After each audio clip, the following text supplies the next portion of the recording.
James Martin, and I'm an alcoholic. Step 9. Make direct amends to such people wherever possible, except when to do so would injure them or others. Good judgment, a careful sense of timing, courage, and prudence. These are the qualities we shall need when we take step 9. After we have made the list of people we have harmed, have reflected carefully upon each instance, and have tried to possess ourselves of the right attitude in which to proceed, we will see that the making of direct amends divides those we should approach into several classes. There will be those who ought to be dealt with just as soon as we become reasonably confident that we can maintain our sobriety. There will be those to whom we can make only partial restitution, lest complete disclosures do them or others more harm than good.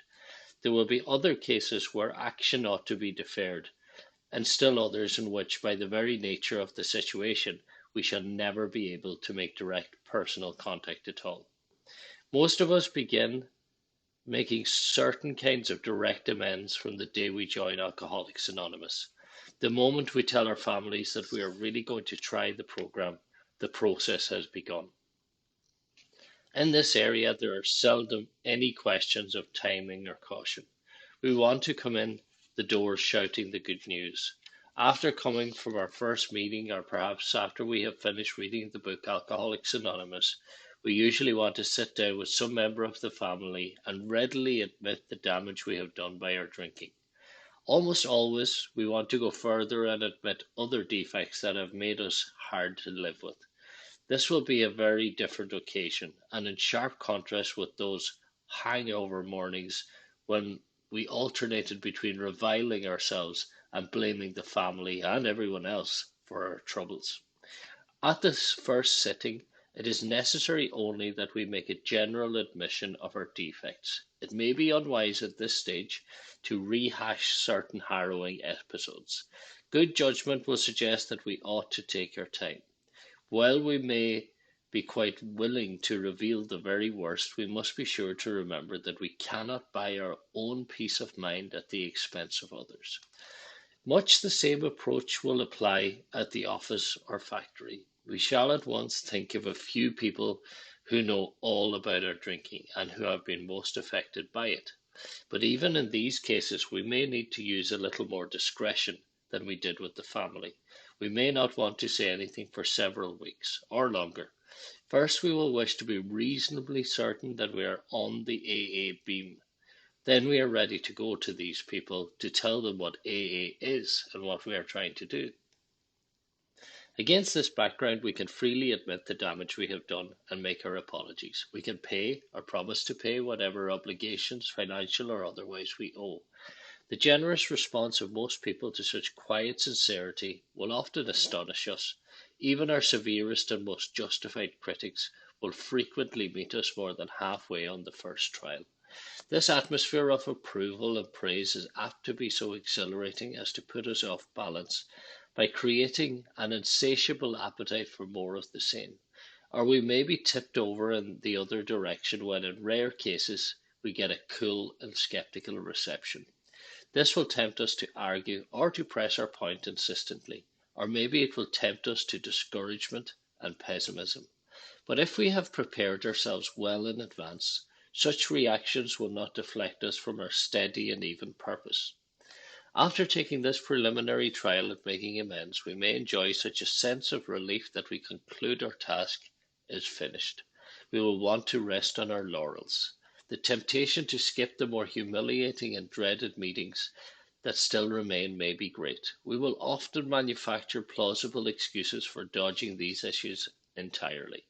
Or we may just procrastinate, telling ourselves that the time is not yet, when in reality we have already passed up many a fine chance to right a serious wrong. Let's not talk prudence while practicing evasion. As soon as we begin to feel confident in our new way of life, and have begun by our behaviour and example to convince those about us that we are indeed changing for the better, it is usually safe to talk in complete frankness with those who have been seriously affected, even those who may be only a little or not at all aware of what we have done to them. The only exceptions we will make will be cases where our disclosure would cause actual harm. These conversations can begin in a casual or natural way, but if no such opportunity presents itself, at some point we will want to summon all our courage, head straight for the person concerned, and lay our cards on the table. We needn't wallow in excessive remorse before those we have harmed, but amends at this level should always be forthright and generous. There can only be one consideration which should qualify our desire for a complete disclosure of the damage we have done. That will arise in the occasional situation where to make a full revelation would seriously harm the one to whom we are making amends, or quite as important, other people. We cannot, for example, unload a detailed account of extramarital adventuring upon the shoulders of our unsuspecting wife or husband. And even in those cases where such a matter must be discussed, let's try to avoid harming third parties, whoever they may be. It does not lighten our burden when we recklessly make the crosses of others heavier.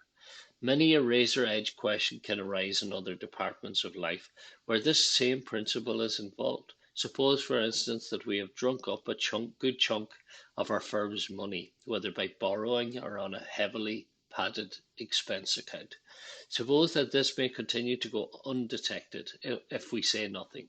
Do we instantly confess our irregularities to the firm in the practical certainty that we will be fired or become unemployable?